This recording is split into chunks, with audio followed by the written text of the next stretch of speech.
Welcome, everyone. Good to have you at our convening of School City Collaborative.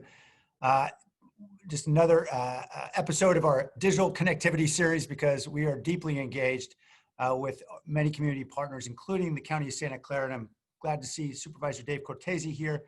They've been a big partner in this effort as we dig deeper on how we can ensure that more of our children can learn remotely amid this very challenging pandemic. I really want to thank, of course, Dr. Marianne Dewan and her team, as well as Jill Bourne, our library director. And she has a fierce team headed up by Ann Grabowski and Lauren Hancock, as well as Carla Alvarez and Amanda Ote. Amanda, I always get that wrong, huh? It's close enough? Okay, all right, we'll go with it. In any event, they've been working hard on this issue from the city side, as well as Candace Lay, here on our team, along with Apurva Pasrisha. We have met for many years, since 1997 is when this collaborative started, well before I ever got into City Hall. And the point was to develop the relationships we need to ensure that we can mobilize resources for precisely these kinds of crises, to ensure that when the tough times come, we will be working together and not apart. And I'm very fortunate to be with so many great partners because we are working together. Two of those key partners are co-chairs, Chris Funk and Mary Kay Going, both superintendents, of course, are unable to join us today because they are deep in evening meetings with parents and staff. We know those are ongoing, so we appreciate their ongoing support and leadership. They are represented by their staff here. Since the physical closure of our buildings, we've all had to scramble, and no one's had to scramble more than, of course, our schools, to figure out how exactly we can serve students, particularly so many students who lack resources in their families at home, to ensure that they continue their learning and get the benefits, at least as much of the benefit as we possibly can deliver, that is ordinarily at their fingertips at school. And so all of our teams here at the city, parks and libraries and all the council members have been deeply engaged in wanting to find the best path possible to work with all the schools. And of course, having a convener in the County Office of Education has been critical.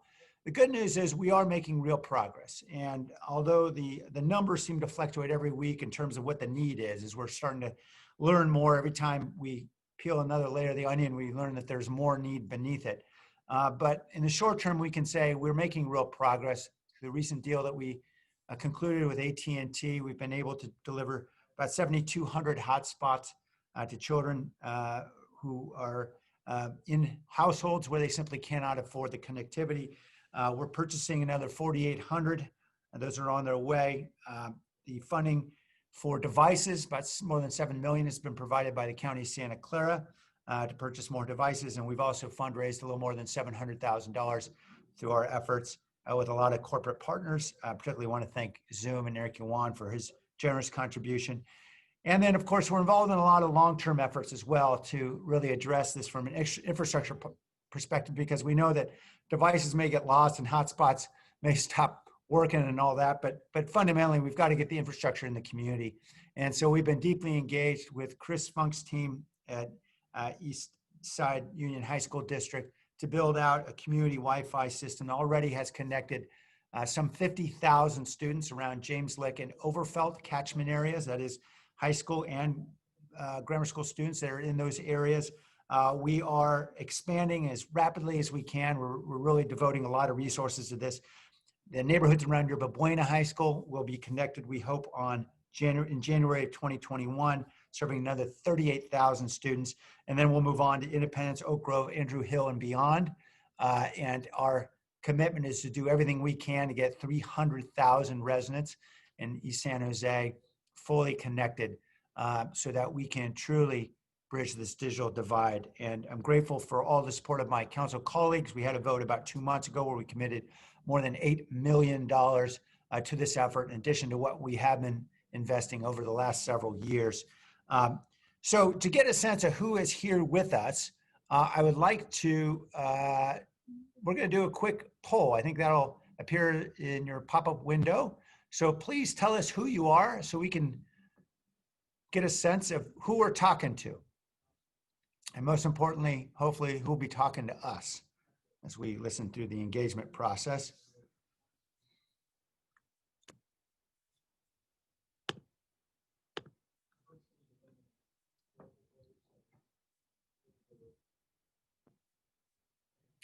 Amanda, was that the whole poll right there? We're still accepting some responses. We've got Okay. 85% of people voted, so let's wait another Okay. 15 seconds and then I'll publish it and you'll be able to see the results along with all the You participants. get 85% in November, that'll be pretty good. That'll be pretty good. All right. All right, so that was a pretty straightforward poll. I was worried they were going to get into something more personal, but I think it's all good. Please do fill it out. All right, that's who we are. And thank you all for joining us. We appreciate your participation. Very diverse group between school district staff, school board trustees, elected officials, county staff, and parents, residents, and CBOs. Thank you all for participating. So our goals for this meeting are straightforward. This will be the last you'll hear from me. Thank goodness. You're going to be led through this by Dr. Marianne Dewan and Jill Bourne. But the goals of our meeting is really to discuss our ongoing partnership and share best practices and really see how we can best leverage our relationships to ensure that more of our children, particularly children in low-income families, can fully participate in educational opportunity and the economic opportunity of our valley. So we expect this will be a good meeting for information to be shared and for discussion. We look forward to hearing from you as well. But before that, I believe, Dr. Dewan, are you leading us off? I am. Thank you so much, Mayor Liccardo. Really appreciate the partnership, leadership, and support of you and all of the council members who care so deeply about our community. In support of our shared interest in elevating the need for digital equity and the important role each of us play in addressing equity, we began hosting this shared series. Today, we've shared about the roles of partners, the devices and connectivity needs, the internet service provider offers, the status of our infrastructure, and some models of community Wi-Fi. It is my pleasure this evening to introduce and welcome from the County Board of Education, Trustee Peter Ortiz, who's been a champion of our youth and families and supportive of our shared efforts to address the inequities made evident by COVID-19 and also due to the digital divide. Welcome, Trustee Ortiz. Thank you, Dr. Dewan, for your hard work and for that great introduction. As a concerned elected official, I recognize the impact of the digital divide on our students and our families. It is only through leadership and partnership that our children will have the level of digital access required to succeed in distance learning and access many other services. The SCCOE raised and distributed funds through the COVID-19 Education Partnership for Devices, Connectivity, and Hotspots. And the significant investments in partnership with the SCCOE from the County of Santa Clara and from the City of San Jose have led to bold steps on behalf of our youth. Much has been accomplished, and now we can begin to focus on longer-term solutions that can sustain us beyond the pandemic. For more information, please visit the SCCOE website, Closing the Digital Divide webpage. Because of our commitment to equity, we will continue to advocate for all youth to have what they need to succeed, learn, and thrive. Thank you. Thank you so much for joining us tonight, Trustee Ortiz. Now I'd like to introduce Supervisor Cortese from the Santa Clara County Board of Supervisors. Supervisor Cortese brought a strong vision and leadership in building upon our trusted partnership and in full recognition of the needs of our communities, brought forward a digital equity referral, the end result being the $7.1 million investment to the SCCOE to address the needs of our most vulnerable families throughout the county. Supervisor Cortese, thank you so much for joining us, and I invite you to share some welcoming remarks and anything else you'd like to share. Well, thank you, Dr. Dewan, and I just want to harken back for a moment to Mayor Liccardo's opening remarks about the School City Collaborative going back to the 1990s. 1997 he cited as the beginning, and it was another great education mayor, Susan Hammer, who really wanted to make sure that all of our schools, all of our children in the schools and the families in our schools had access to whatever they needed by way of technology. And some of you will remember back in those days, fiber optic cable was considered the way to do that. And the city jumped in under her leadership and subsequent leadership and made a tremendous investment in trying to connect our schools and help our schools in that way. Fast forward, Mayor Liccardo's done a terrific job of saying, you know, even in tough times, this may not be written anywhere as part of the city's mission, but it's part of the city's mission because young people and families and even older adults that live in some of these households should not be at a disadvantage when it comes to education, when it comes to telecare, and when it comes to essentially the same opportunities as the rest of us.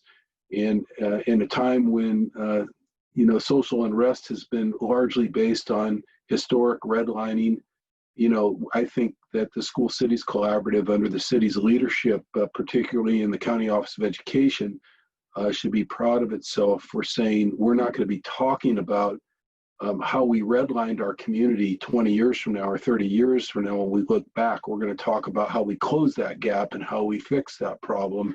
And this is really a problem with civil rights as much as anything else. So kudos to all of you. You're all going to be in the spotlight. You know, COVID has been an interesting thing in so many ways, but in one of the ways that it's been interesting is that the sectors who have been front and center haven't always been the same sectors as we've moved through the last 6 months. Certainly government's been in the forefront the whole time, and of course our schools have been in the forefront, but I think our schools and the work that you do is going to really be in the spotlight, in the hot seat over the next coming weeks and months as the expectations if these pandemic numbers, these COVID-19 numbers stay down, as the expectations for safe openings, and if not safe openings, rigorous education under any means continue to increase 6 months plus into this pandemic. So I thank you in advance for the work you're doing. I thank you for allowing me to say a few words. Mayor Liccardo, thank you for the work you're doing. Dr. Dewan and your board, thank you for your work. I know there are a lot of other elected officials that probably had much to say and will have much to say, particularly the school board members, who are really the unsung heroes of the work that's being done and the decisions that are being made going forward. So with that, I'll let you get about your business. Thank you. Thank you so much. Really appreciate the partnership. And I think the power of the partnership is really the impact that it's having right now today on children and families. As we continue our connectivity series, we're really focused on thinking about the digital divide through the access, equity, and inclusion lens. What it means to us is that our residents can participate in learning, apply for benefits, get a job, get information on where to be tested, access health care, wellness services. Parents can get information about their schools and their child's education, to participate in virtual experiences, apply to college, and to get job training. The digital divide is a problem too big for schools to solve alone. In Santa Clara County, we join forces to collaborate, coordinate, and use the power of partnerships on behalf of community. Our biggest goal is digital equity. True equity is ensuring our families have what they need to thrive. We've been approaching this work by creating access with devices, ensuring connectivity through hotspots and monthly fees, problem solving at the individual level for families, neighborhoods, and communities. For example, at a family level, a young person who is in foster care and needs a device, or is newly homeless and needs a device, how we come together to ensure that device is delivered ready for distance learning within 24 hours. and in neighborhoods and communities, such as the collaboration around the Ochoa camp in South County. We're also working to increase capacity by through our internet service provider offers and advocating that those offers lead to robust service on par to what a family would need to be able to participate effectively in distance learning. Planning for infrastructure, and through our COVID-19 education partnership, where we brought together a number of community members to also invest directly in our schools. Approximately 270,000 youth are in public schools in Santa Clara County. And it is absolutely necessary that we get to one-to-one device and connectivity to ensure that they can all thrive during the pandemic. We've deployed everything we have in hopes that we can secure the funds and get the donations needed to fully fill the gap. As we moved through the course of the school year, from last spring to current time, we began to see device needs go down.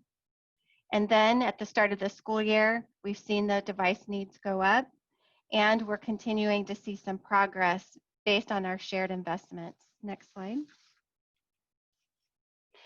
We're beginning to shift our solution seeking now to a focus on isolated dead zones, gap errors, and longer term infrastructure that we can begin to build out for the longer term. Next slide. We're using data and information and real-time access to the internet to help inform where we should focus in the coming months, as we want to ensure that every family in Santa Clara County has the access they need to participate in all of the things necessary to thrive during the pandemic. Next slide. We'll continue to update our website with information, and soon we'll have updated numbers and data about the needs for devices, connectivity, and hotspots. Next. Our ongoing efforts to explore additional solutions include exploring the role of satellite data systems, more community Wi-Fi build-outs, such as the one that Mayor Liccardo mentioned in Eastside San Jose, expanding fiber and other infrastructures. And we are seeing amazing progress and good investments in Chromebooks and other device distributions that we've had to date. Our needs do remain, but the progress is inspiring, and the power of our partnership is key to our solving this issue of the digital divide through the lens of equity. Because of the power of our partnerships, we've been able to accomplish a lot, and it's my pleasure to introduce Jill Bourne, our city librarian, who is the staff leading the work on behalf of the city, and will transition to serve as the MC for the remainder of our meeting. Jill? Thank you, Marianne. It's great to be here tonight. I know most of you. As Marianne said, I'm the city librarian in San Jose. I've also had the pleasure of acting as the head of the city's Emergency Operations Center for Digital Inclusion, branch for digital inclusion. And so a lot of the work that we've been doing together is under that auspice. Next slide.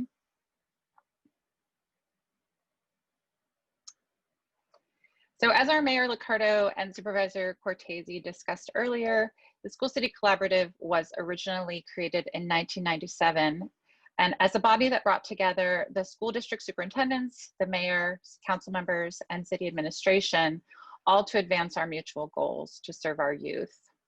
Next slide. In February of this year, our city council adopted the city's first ever policy on education. This is super exciting for us. It outlined and examined the city's responsibility to adapt city resources, assets, and services to meet the needs of student households in a manner that positively impacts their educational outcomes. And the policy was structured identifying a number of priority areas. Next slide.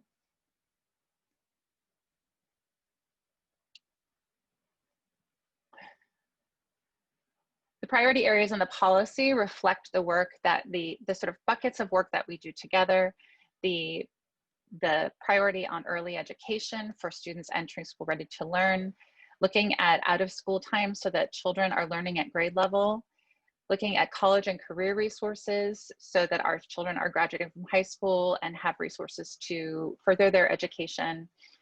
Digital literacy as a through line of priority throughout the age levels, and also data and assessment being an important component of our work together.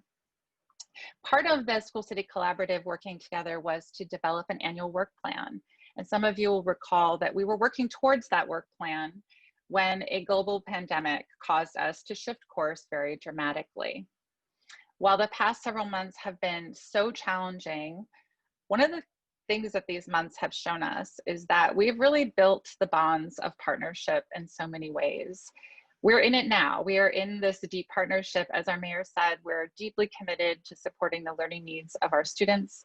And now more than ever means that we must support the connectivity of our households and access to tools that are needed for our students to successfully learn. So while our urgent work with hotspots and devices will largely be part of our work plan for this current time, we are eager to hear from you and to work with you, the broader community around education, to identify how we do that work together and what other priorities we might tackle together. Next slide. And we're going to start doing it tonight. With the help of our fantastic team, we're going to be moving into breakout room options. And I think Amanda is here to help with some of the overview on this. Sure. So everyone can tend to the goals in each of the breakout rooms. And we are going to go over how to rename yourself as a way to indicate which breakout room you'd like to go to. So the goals of breakout room 1 are to provide an overview of current internet service provider offers and community-based organizations that can provide assistance to schools and community organizations in Santa Clara County, and provide an overview of current state offerings for education. I'm reading this out loud for folks who might be joining us via phone. And breakout room 2 is going to be focused on city programming and partnerships, providing an overview of City of San Jose programs and services in support of K-12 education, and gathering feedback from you all as stakeholders in this work to identify ways to continue to strengthen our programs and offerings. So Lauren, if you take us to the next slide, we'll now go through how to select a breakout room. So there are a few ways to do this. If you have a way that is comfortable to you, feel free to do that. Our recommendation is to click on participants at the bottom of your Zoom screen. You can find your name, and it might be a little tricky because there are so many of us here on the call, but you should be able to also search in the search bar. If your name is not at the top, you'll hover over your name, click on more, and there's an option to rename yourself. So you can leave your name as it is, but just add the number 1 or number 2 to your name to indicate your selection. So this will just take a few minutes as people rename themselves and show their selection, and our teammate Danica will be sorting everyone into breakout.